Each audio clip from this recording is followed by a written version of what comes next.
Assalamualaikum warahmatullahi wabarakatuh. Alhamdulillah sekali lagi bertemu dengan saya Da'i Luqman dalam rancangan Mu Tunggu Aku Tanya musim baharu yang dibawakan khas oleh Econsave.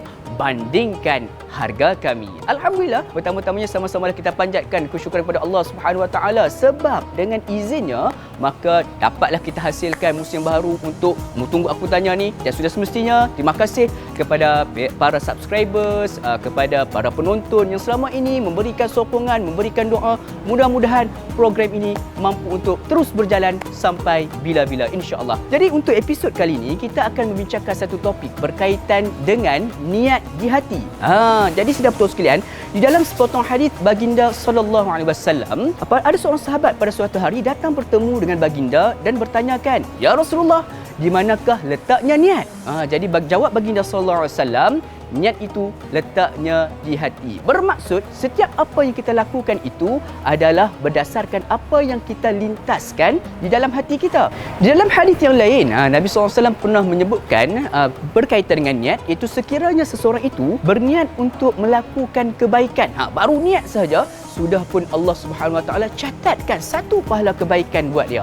Dan sekiranya dia melaksanakan kebaikan tersebut, maka diganjarkan dengan satu lagi pahala. Bermaksud kita ni kalau niat saja nak buat baik, sudah pun diberikan pahala. Jadi sebab itulah untuk kita ni sedang betul sekalian, sekiranya kita tidak mampu melakukan satu kebaikan yang cukup besar, cukup kita ada azam dan juga niat untuk melakukan kebaikan tersebut, insya-Allah sudah pun diganjarkan dengan pahala. Jadi sudah betul sekalian, banyak lagi yang kita nak bincangkan berkaitan dengan niat ni. Jadi kita nak raikan persoalan daripada sahabat-sahabat penonton kita. Jadi untuk soalan yang pertama ni, ayuh sama-sama kita baca apakah soalan yang diajukan. Soalannya, macam mana kita nak tahu niat kita ikhlas atau tidak, terutamanya dalam melakukan ibadah?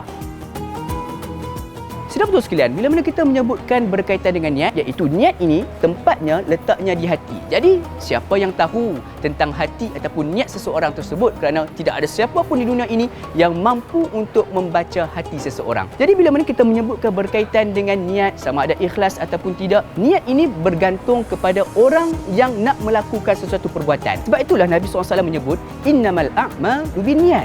Setiap perbuatan, setiap pekerjaan yang dilakukan itu bergantung kepada niat masing-masing. Jadi sekiranya kita ni dah berniat untuk melakukan sesuatu kebaikan, maksudnya di awalnya itu sudah pun kita niatkan untuk melakukan kebaikan. Jadi persoalan yang ditimbulkan ini adalah berkaitan dengan ikhlas. Bila mana kita menyebutkan berkaitan dengan ikhlas, tidak ada sesiapa pun di dalam dunia ini yang tahu sama ada kita ini ataupun termasuklah orang itu sendiri tahu sama ada dia ikhlas ataupun tidak. Ini kerana persoalan berkaitan dengan ikhlas ini adalah terserah kepada Allah Subhanahu Wa Taala. Sebab itulah sidang betul sekalian, ada sepotong hadis Nabi yang cukup panjang yang diriwayatkan oleh Abu Hurairah radhiyallahu anhu yang menyebutkan di akhirat kelak terdapatnya 3 golongan yang melakukan kebaikan, namun ketiga-tiganya itu telah pun dimasukkan ke neraka disebabkan oleh tidak ada keikhlasan dalam perbuatan tersebut. Apakah perbuatan tersebut? Yang pertama, dia bersedekah, banyak harta bersedekah, namun dia katakan dia ikhlas di dunia, namun hanya Allah yang tahu bahawa dia tidak ikhlas, maka telah pun terpotong ataupun terhapus amalan tersebut dan dimasukkan dia ke dalam neraka. Yang keduanya adalah orang yang menghafal Al-Quran dan mengajarkan Al-Quran. Pada asalnya di dunia dia mengatakan bahawa dia ikhlas, namun Allah lebih tahu keikhlasan dia, dan bila mana berada di hadapan Allah terbukti bahawa apa yang dilakukannya itu hanya untuk mendapatkan nama semata-mata, menyebabkan akhirnya perbuatan dan amalan tersebut terbatal dan juga dia dimasukkan ke dalam api neraka.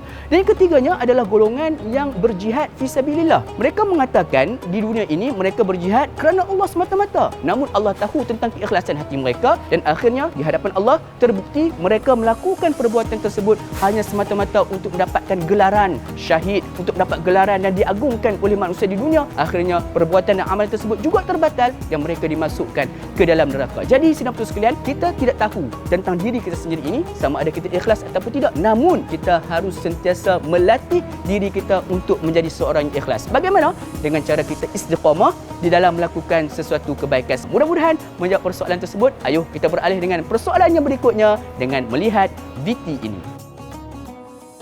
Assalamualaikum Ustaz, saya nak bertanya macam mana pengguna nak beli pembelian dengan bijak supaya tidak membazir. Okey, satu persoalan berkaitan dengan bershopping lah ni. Jadi sidang betul sekalian, bila mana kita menyebutkan tentang shopping ataupun nak membeli belah ni, yang pertama sekali kita harus ataupun kita perlu bijak di dalam melakukan perancangan sebelum kita memulakan ataupun pergi ke sesebuah pasar raya. Jadi kita pada awalnya kita perlu melakukan seperti biasalah, buat list ataupun kita buat list dahulu barangan yang kita nak beli.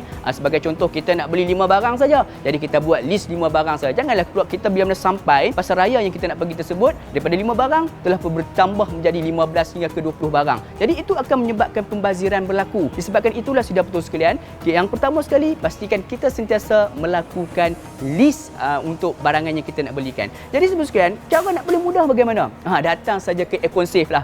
Kita dah buat list kan pada asalnya tu. Jadi datang ke Econsave dengan tagline yang tu, bandingkan harga kami. Sudah semestinya harga-harga di Econsave ini, pihak Econsave ni telah pun melakukan checklist pada barangan ataupun harga barangan kepada harga yang paling murah. Jadi kalau tak nak membazir, datang ke Econsave dan kita bolehlah untuk beli barangan yang telah pun kita letakkan di dalam list ataupun carta yang kita lakukan, dan insya-Allah datang ke Econsave kita dapat membeli dengan pembelian yang paling murah.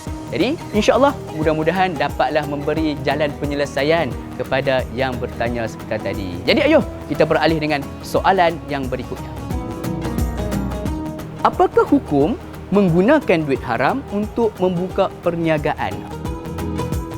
Jadi satu soalan yang bagus, dan terdapatnya ini kalau jawapan kita perlu melihat kepada hadis Nabi SAW yang cukup jelas, iaitu berkaitan dengan al-halalu bayyin wal haramu bayyin. Yang halal itu jelas dan yang juga haram itu juga jelas. Dan sedang betul sekalian, bila kita menyebut tentang rezeki yang haram ini, ada sepotong hadis Nabi SAW lagi yang cukup memberikan impak yang baik buat kita, iaitu berkaitan dengan kenapa doa kita tidak pernah dimakbulkan oleh Allah Subhanahu Wa Taala. Jadi bila mana salah seorang sahabat bertanya berkaitan hal tersebut pada Nabi, Nabi menjawab, bagaimanakah Allah nak memperkenankan doanya sekiranya pakaiannya daripada rezeki yang haram, makannya daripada rezeki yang haram, minumnya daripada rezeki yang haram. Dalam arti kata lain, rezekinya itu adalah daripada sumber yang haram. Jadi semua sekalian, memberikan penjelasan kepada kita, sekiranya sesuatu sumber rezeki tersebut berasal daripada sumber yang haram, maka tidak ada keberkatan di dalam perniagaan tersebut. Oleh itu, kiranya kita ni memang ada berminat untuk membuka perniagaan. Sebagai contoh, tak kisahlah sama ada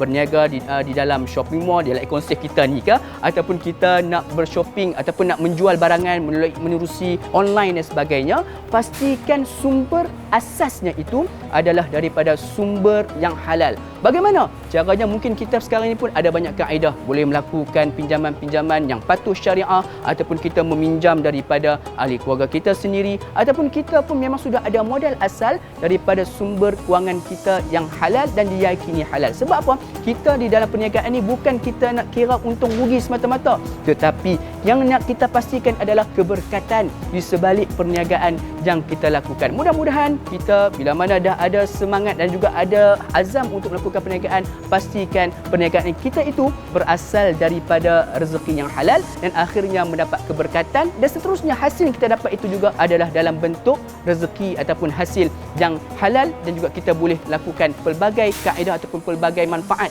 daripada pendapatan yang kita dapat. Wallahu a'lam. Jadi mudah-mudahan dengan terjawabnya 3 soalan untuk episod kali ini memberikan pencerahan buat kita bersama tentang kepentingan niat di dalam hati kita. Niat melakukan kebaikan, insya-Allah Allah Subhanahu Taala pasti akan membantu kita untuk melaksanakan kebaikan tersebut. Namun sekiranya kita pada asalnya pun dah niat untuk melakukan kejahatan, sudah semestinya Allah boleh untuk memberikan keizinan, namun balasannya itu kita juga akan hadapi di akhirat kelak. Mudah-mudahan kita bijak di dalam meletakkan dan juga memasang niat kita. Wallahu a'lam. Bertemu lagi dengan saya Da'i Luqman di lain episod Tunggu Aku Tanya. Sebelum tu jangan lupa untuk like, komen dan juga share soalan-soalan yang menarik untuk kita diajukan untuk episod-episod yang akan datang.